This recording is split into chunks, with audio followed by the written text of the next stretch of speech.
शहरातील वाढते नागरीकरण आणि त्यातून निर्माण झालेल्या पाणी टंचाईवर प्रभावी उपाय म्हणून लोकमान्य नगर पाडा क्रमांक 1 व 2 तसेच उन्नती गार्डन परिसरातील जुन्या विहिरींचे पुनरुज्जीवन करण्यात आले असून त्यावर आरओ प्लांट उभारून नागरिकांना शुद्ध पाणी उपलब्ध करून देण्याचा महत्त्वाकांक्षी उपक्रम राबविण्यात येत आहे।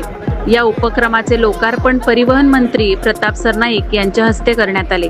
या कार्यक्रमाला शिवसेना ठाणे शहर प्रमुख व नगरसेवक राजेंद्र फाटक, राकेश शिंदे, नगरसेविका शीतल धमाले, सुलेखा चव्हाण, जयश्री डेव्हिड, शिवसेना विधानसभा सचिव संदीप डोंगरे, विभाग प्रमुख भगवान देवकाते, रामचंद्र गुरव, संतोष धमाले, देवेंद्र साळवी यांच्यासह असंख्य कार्यकर्ते व नागरिक मोठ्या संख्येने उपस्थित होते।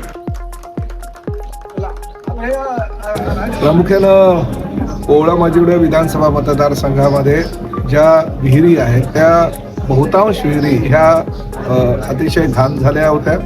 त्यातील पाणी जे आहे ते बिलकुल वापरण्याजोगं नव्हतं। म्हणजे पिण्याची तर लांबची गोष्ट, पण लोक धुणा भांड्याला किंवा गाडी धुवायला किंवा लाद्या वगैरे स्वच्छता करायला सुद्धा त्याचा वापर करत नव्हते, कारण एवढं झालेलं साम्राज्य त्यामध्ये होतं। आता तुम्ही बघताय की ही विहीर सुद्धा स्वच्छ केली होती व आमच्या ठाणे महापालिकेच्या वॉटर सप्लाय डिपार्टमेंटनं, परंतु परत लोकांनी त्या ठिकाणी बाटल्या आणि काही वस्तू टाकल्या। त्यामुळे सातत्यानं ह्या वस्तू टाकून किंवा निर्माल्याचं सामान टाकून किंवा इतर काही जे ड्रेनेजचं पाणी असतं किंवा नाल्या किंवा गटाराचं पाणी असतं ते त्यामध्ये जाऊन ते पाणी अतिशय अस्वच्छ होत असतं आणि त्यामुळे ते पिण्यायोग्य कधीच झालं नव्हतं। म्हणून आम्ही एक संकल्पना राबवली की प्रत्येक विहिरीचं पाणी हे त्याला नैसर्गिक जो स्रोत आहे तो जिवंत असल्याकारणानं ते वापरण्यायोग्य कसं होईल। आणि त्यामुळे एकनाथ शिंदे साहेब राज्याचे मुख्यमंत्री असताना मी एक प्रपोजल त्यांच्याकडे दिलं, जे आमच्या ठाणे महापालिकेच्या आणि मीरा भाईंदरच्या वॉटर सप्लाय डिपार्टमेंटनं माझ्याकडे दिलं होतं आणि त्या माध्यमातून ते प्रेझेंटेशन दिल्यानंतर शिंदे साहेबांनी ठाणे आणि मीरा भाईंदरच्या सगळ्या विहिरीचं सुशोभीकरण करणे, पुनरुज्जीवन करणे, ते जे पाणी आहे त्यामध्ये ते वापरण्यायोग्य करणे किंबहुना पिण्यायोग्य करण्यासाठी 50 कोटीचा निधी उपलब्ध करून दिला।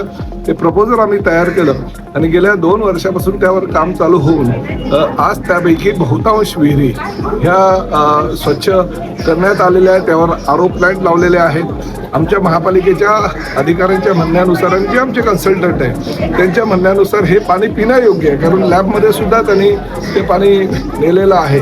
हे माझं असं म्हणणं पिण्यायोग्य ठीक आहे, परंतु वापरण्यायोग्य असेल तरी सुद्धा ह्या पाण्याचा फायदा हा सर्वसामान्य नागरिकांना होणार आहे, कारण ह्या सगळ्या जुन्या विहिरी आहेत आणि या विहिरीच्या पाण्याच्या माध्यमातून कपडे धुणं, भांडी धुणं, लाद्या पुसणं किंवा गाड्या धुणं किंवा इतर काही गोष्टी ज्या आहेत स्वच्छतेसाठी, साफसफाईसाठी या पाण्याचा जरी उपयोग झाला तरी निश्चितपणे ह्या उन्हाळ्याच्या दिवसामध्ये याचा फार मोठा फायदा होऊ शकेल।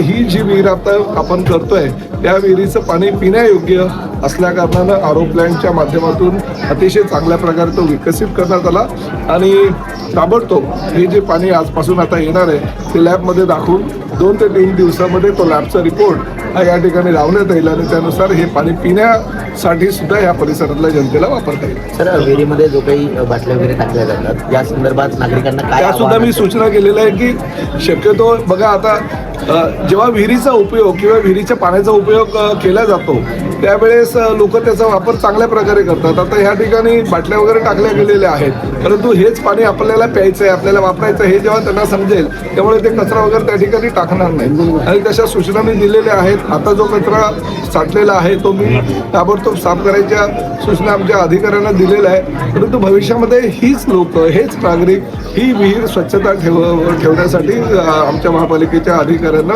सहकार्य करेल। परंतु राज्याच्या इतिहासामध्ये हा पहिला प्रकल्प ठाणे महापालिकेचा आहे की वाया गेलेल्या ह्या विहिरी, म्हणजे अनेक विहिरी तर बुजवल्या गेल्या की अस्वच्छ पाणी आहे, पाणी पिण्यायोग्य नाही आहे, घाणीचं साम्राज्य त्या विहिरींमध्ये आहे, त्यात ते जो कचरा निर्माण होतो त्यामुळे आजूबाजूच्या परिसरामध्ये सगळी दुर्गंधी झालेली आहे। अशा परिस्थितीमध्ये ती विहीर बुजवणे योग्य असं काही लोकांचं मत आहे, परंतु आम्ही ह्या विहिरी बुजवल्या नाही, नैसर्गिक पाण्याचे स्रोत कायम ठेवून हे पाणी पिण्यायोग्य, वापरण्यायोग्य आम्ही केलेलं आहे। म्हणजे महाराष्ट्राच्या इतिहासामध्ये मुख्यमंत्री पदावर कार्यरत असताना एकनाथ शिंदे साहेबांनी जे सहकार्य केलं त्या सहकार्यामुळे आम्ही हे करू शकलो आणि ह्याचा फार मोठ्या प्रमाणात फायदा सर्वसामान्य जनतेला होणार आहे. कारण मी ऐकलंय की मुंबई महापालिकेमध्ये पाणी कपात आता होते आजपासून. ठाणे महापालिकेमध्ये पण कदाचित तशी परिस्थिती उद्भवू शकते, परंतु ह्या 46 विहिरींमुळे निश्चितपणे ठाणे महानगरपालिकेला फायदा होणार आहे. असाच प्रकल्प ठाणे महापालिकेच्या अन्य ठिकाणी आणि राज्यामध्ये सुद्धा वापरला तर नक्कीच आपल्याला पाण्याचा जो साठा आहे तो अधिक प्रमाणात उपलब्ध होईल.